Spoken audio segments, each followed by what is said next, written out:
नमस्कार।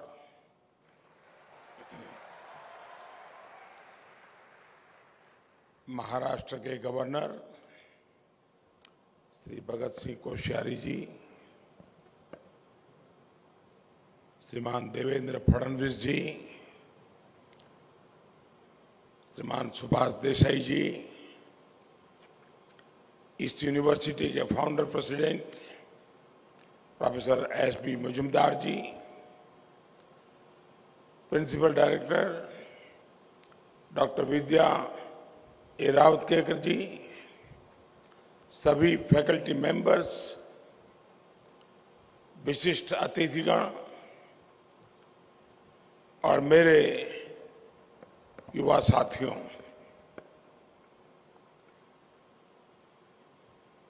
आज आप सरस्वती का धाम वैसी एक तपोभूमि का, जिसकी गोल्डन वैल्यूज है और गोल्डन हिस्ट्री है, इसके साथ साथ एक इंस्टीट्यूशन के रूप में सिम्बायोसिस अपनी गोल्डन जुबिली के मुकाम तक पहुंचा है। एक संस्थान की इस यात्रा में कितने ही लोगों का योगदान होता है, अनेक लोगों की सामूहिक भागीदारी होती है। जिन स्टूडेंट्स ने यहां से पढ़कर सिम्बायोसिस के विजन और वैल्यूज को एडॉप्ट किया, अपनी सक्सेस से सिम्बायोसिस को पहचान दी, उन सबका भी इस जर्नी में उतना ही बड़ा योगदान है। मैं इस अवसर पर सभी प्रोफेसर्स को, सभी स्टूडेंट्स को और सभी एलुमनाई को ढेरों बधाई देता हूं।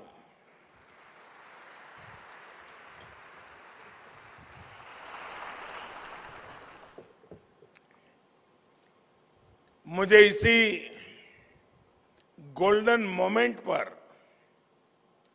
आरोग्य धाम कॉम्प्लेक्स के लोकार्पण का अवसर भी मिला है। मैं इस नई शुरुआत के लिए पूरी सिम्बायोसिस फैमिली को अनेक अनेक शुभकामनाएं देता हूं। मेरे युवा साथियों, आप एक ऐसे इंस्टीट्यूट का हिस्सा है जो वसुधैव कुटुंबकम के भारत के मूल विचार पर निर्मित है। मुझे ये भी बताया गया है कि सिम्बायोसिस ऐसी यूनिवर्सिटी है जहां वसुधैव कुटुंबकम पर अलग से कोर्स भी है। ज्ञान का व्यापक प्रसार हो, ज्ञान पूरे विश्व को एक परिवार के रूप में जोड़ने का माध्यम बने, यह हमारी परंपरा है, यह हमारी संस्कृति है, ये हमारे संस्कार है। मुझे खुशी है कि ये परंपरा हमारे देश में आज भी जीवंत है। मुझे बताया गया है कि अकेले सिम्बायोसिस में ही दुनिया के 85 कंट्री के 44,000 से ज्यादा स्टूडेंट्स यहां पढ़ते हैं, अपने कल्चर्स को साझा करते हैं। यानी भारत की प्राचीन विरासत आधुनिक अवतार में आज भी आगे बढ़ रही है। साथियों,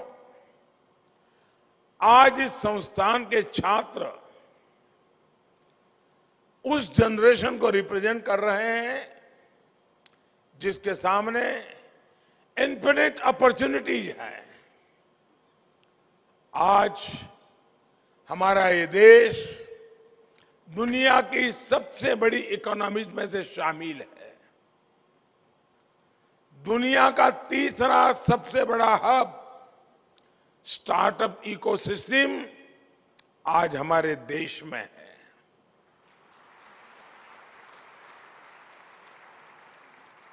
startup India, stand up India, make in India और आत्मनिर्भर भारत जैसे मिशन आपके एस्पिरेशंस को रिप्रेजेंट कर रहे हैं। आज का इंडिया इनोवेट कर रहा है, इंप्रूव कर रहा है और पूरी दुनिया को इन्फ्लुएंस भी कर रहा है।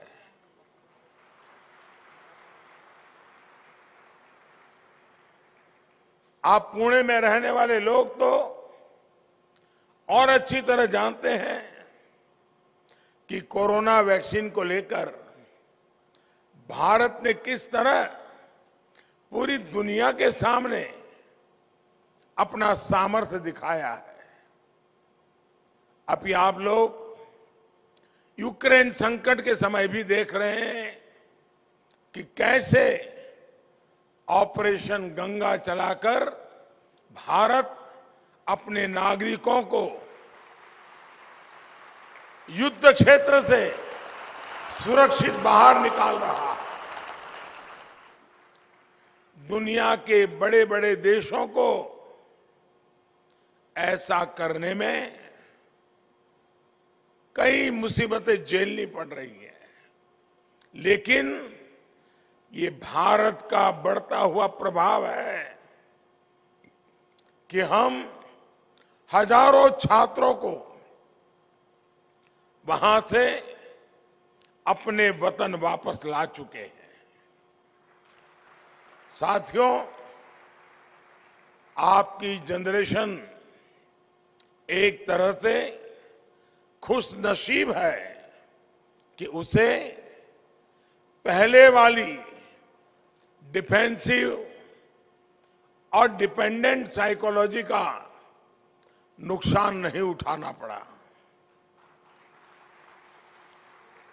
लेकिन देश में अगर ये बदलाव आया है तो इसका सबसे पहला क्रेडिट भी आप सभी को जाता है, हमारे युवा को जाता है, हमारे यूथ को जाता है। अब आप देखिए, उदाहरण के तौर पर जिन सेक्टर्स में देश पहले अपने पैरों पर आगे बढ़ने के बारे में सोचता भी नहीं था, उन सेक्टर्स में अब हिंदुस्तान ग्लोबल लीडर बनने की राह पर है।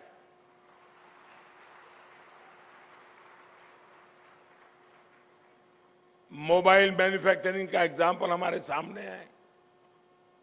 कुछ साल पहले तक हमारे लिए मोबाइल मैन्युफैक्चरिंग और ऐसे ही न जाने कितने इलेक्ट्रॉनिक्स का एक ही मतलब था, इंपोर्ट करो, दुनिया में चच्चे हैं कहीं से ले आओ। डिफेंस सेक्टर में हम दशकों से ये मानकर चल रहे थे कि जो दूसरे देश हमें देंगे हम उसी के भरोसे कुछ कर सकते हैं। लेकिन आज स्थिति भी बदली है, परिस्थिति भी बदले हुए है। मोबाइल मैन्युफैक्चरिंग में भारत दुनिया का दूसरा सबसे बड़ा देश बनकर के उभरा है।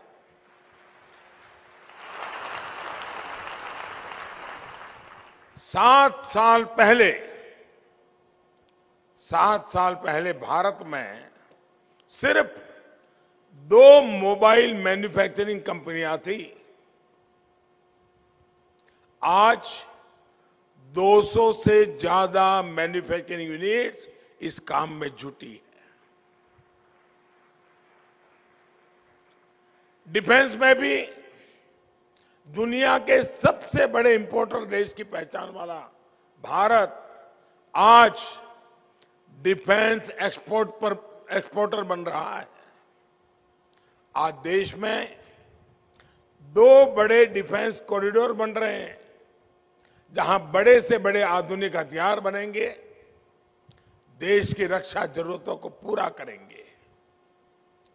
साथियों, आजादी के 75वें साल में हम एक नए भारत के निर्माण के नए लक्ष्यों के साथ आगे बढ़ रहे हैं। इस अमृत अभियान का नेतृत्व हमारी युवा पीढ़ी को ही करना है। आज सॉफ्टवेयर इंडस्ट्री से लेकर हेल्थ सेक्टर तक, एआई और एआर से लेकर ऑटोमोबाइल और ईवी तक, क्वांटम कंप्यूटिंग से लेकर मशीन लर्निंग तक, हर फील्ड में नए मौके बन रहे हैं। देश में जियो स्पेशल सिस्टम्स, ड्रोन से लेकर के सेमीकंडक्टर और स्पेस टेक्नोलॉजी तक लगातार रिफॉर्म्स हो रहे हैं। ये रिफॉर्म्स सरकार का रिकॉर्ड बनाने के लिए नहीं है, ये रिफॉर्म्स आपके लिए अवसर लेकर के आए हैं। और ये मैं कह सकता हूं, ये रिफॉर्म्स आपके लिए हैं, नौजवानों के लिए हैं। आप चाहे टेक्निकल फील्ड में हो, मैनेजमेंट फील्ड में हो या मेडिकल फील्ड में, मैं समझता हूं ये जो सारी अपॉर्चुनिटीज पैदा हो रही है, वो सिर्फ और सिर्फ आपके लिए है। आज देश में जो सरकार है, वो देश के युवाओं के सामर्थ्य पर, आपके सामर्थ्य पर भरोसा करती है। इसलिए हम एक के बाद एक अनेक सेक्टर्स को आपके लिए खोलते जा रहे हैं। इन अवसरों का खूब फायदा आप उठाइए, इंतजार मत कीजिए। आप अपने स्टार्टअप शुरू करिए। देश की जो चुनौतियां हैं,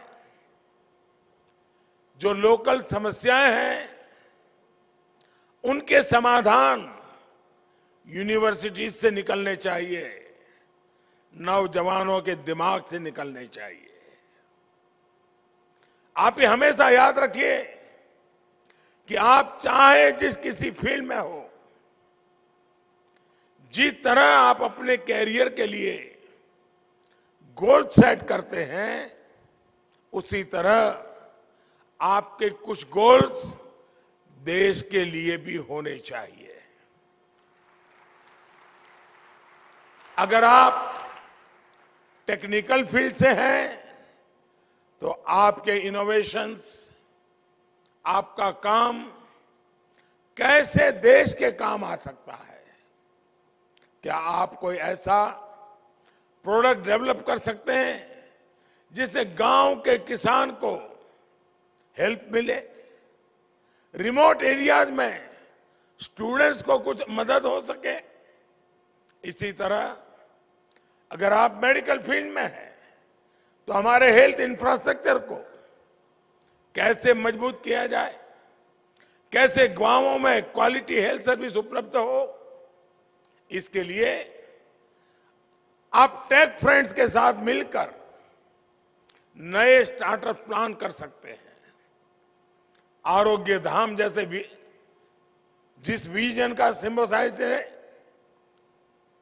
शुरू किया है, ये भी पूरे देश के लिए एक मॉडल के रूप में काम आ सकता है। और जब मैं आरोग्य की बात कर रहा हूं तो आपसे ये भी कहूंगा कि अपनी फिटनेस का भी ध्यान जरूर रखिएगा। खूब हंसिए, अभी नहीं, बाद में जॉक्स मारिए, खूब फिट रहिए और देश को नई ऊंचाई पर लेकर जाइए।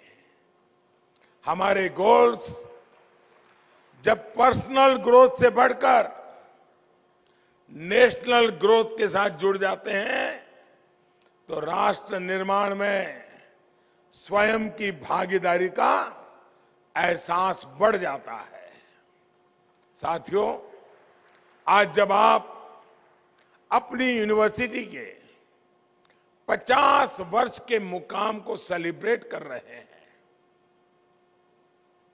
तो मैं इस सिंबायोसिस फैमिली से कुछ आग्रह करना चाहता हूं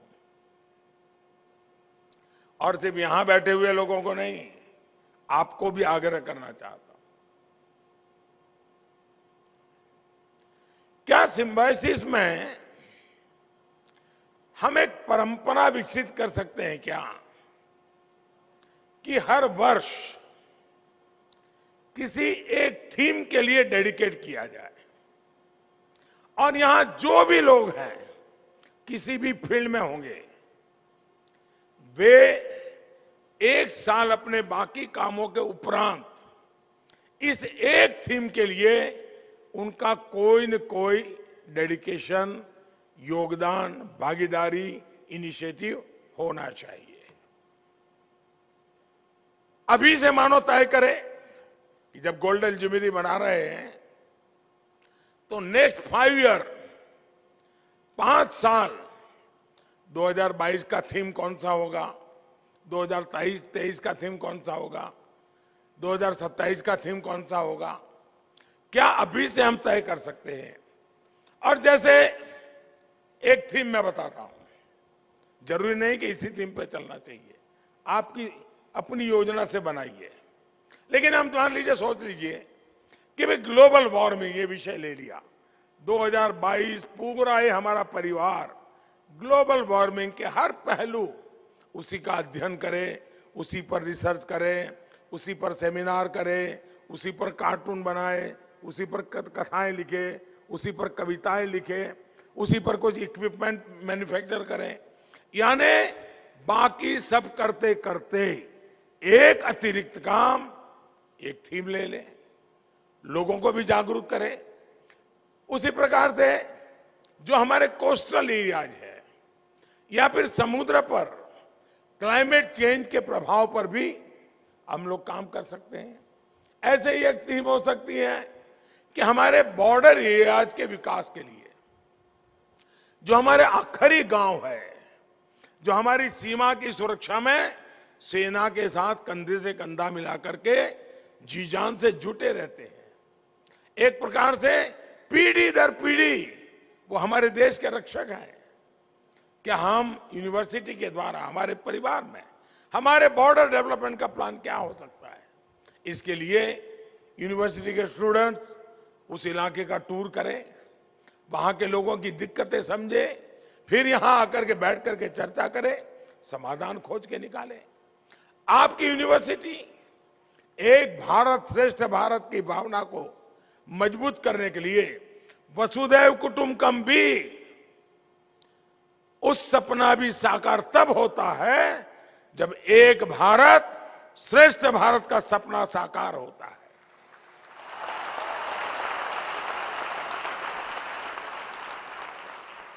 यूनिवर्सिटी में आए एक क्षेत्र के छात्रा दूसरे क्षेत्र की भाषाओं से के भी बहुत कुछ शब्द सीखे तो और भी बेहतर होगा। आप लोग लक्ष्य रख सकते हैं कि जब सिंबायोसिस का छात्र जब यहां से पढ़कर निकलेगा तो मराठी समेत भारत की 5 अन्य भाषाओं के कम से कम 100 शब्द, 100 वर्ड्स उसको पक्के याद होंगे और जीवन में उसकी उपयोगिता उसको पता होगी। हमारे आजादी के आंदोलन का इतिहास इतना समृद्ध है। इस इतिहास के किसी पहलू को आप डिजिटल करने का काम भी कर सकते हैं। देश के युवाओं में एनएसएस, एनसीसी की तरह हम किस तरह और नई एक्टिविटीज को बढ़ावा दे सकते हैं, इस पर भी ये पूरा परिवार मिलकर के काम कर सकता है।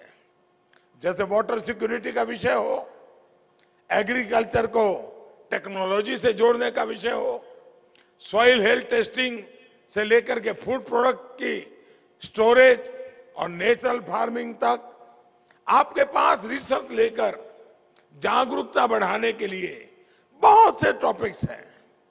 ये टॉपिक क्या होंगे, इसका निर्णय मैं आप पर छोड़ता हूं, लेकिन ये जरूर कहूंगा कि देश की आवश्यकताओं को, देश की समस्याओं के समाधान को आप अपने उन विषयों को चुनिए, ताकि हम सारे नौजवान, सारे यंग माइंड मिलकर के, इतनी बड़ा इंफ्रास्ट्रक्चर है, व्यवस्थाएं हैं, हम कुछ न कुछ सॉल्यूशन दे देश को। और मैं आपको निमंत्रण दे रहा हूं कि आप अपने सुझावों और अनुभवों को सरकार से भी साझा करिएगा। इन थीम्स पर काम करने के बाद आप अपनी रिसर्च, आपके रिजल्ट, आपके आइडियाज, आपके सुझाव प्रधानमंत्री कार्यालय को भी भेज सकते हैं। मुझे विश्वास है कि जब यहां के प्रोफेसर्स, यहां के फैकल्टी, यहां के छात्र मिलकर इस अभियान का हिस्सा बनेंगे तो बहुत अद्भुत नतीजे निकलेंगे। आप कल्पना कीजिए, आज आप 50 साल मना रहे हैं, जब 75 साल मनाएंगे और 25 साल में देश के लिए 25 थीम पर 50-50 हजार माइंडों ने काम किया हो, कितना बड़ा संपुट आप देश को देंगे। और मैं समझता हूं इसका बहुत बड़ा फायदा सिम्बायोसिस स्टूडेंट्स को ही होगा। आखिर में मैं सिम्बायोसिस के स्टूडेंट्स को एक और बात कहना चाहता हूं। इस संस्थान में रहते हुए आपको अपने प्रोफेसर से, टीचर से, अपने साथियों से बहुत कुछ सीखने को मिला होगा। मेरा आपको सुझाव है कि सेल्फ अवेयरनेस, इनोवेशन और रिस्क टेकिंग एबिलिटी को हमेशा मजबूत बनाए रखिएगा।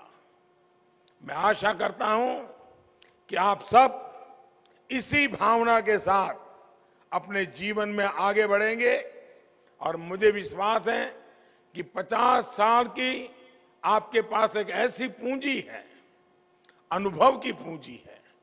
अनेक एक्सपेरिमेंट करते करते आप यहां पहुंचे हैं। एक खजाना है आपके पास, ये खजाना भी देश के काम आएगा। आप फले फूले और यहां पर आने वाले हर बच्चा अपना उज्जवल भविष्य बनाने के लिए आत्मविश्वास के साथ निकल पड़े, यही मेरी आपको शुभकामनाएं है। मैं फिर एक बार आपका धन्यवाद इसलिए भी करूंगा कि मुझे आपके बीच आने के लिए कई अवसर मिलते रहते हैं, लेकिन आ नहीं पाता हूं। जब मुख्यमंत्री था तो एक बार जरूर पहुंच गया था आपके बीच। आज फिर इस पवित्र धरती पर आने का मौका मिला है। मैं आप सबका बहुत आभारी हूं कि मुझे इस नई पीढ़ी के साथ रूबरू होने का अवसर दिया। बहुत बहुत धन्यवाद, बहुत बहुत शुभकामनाएं।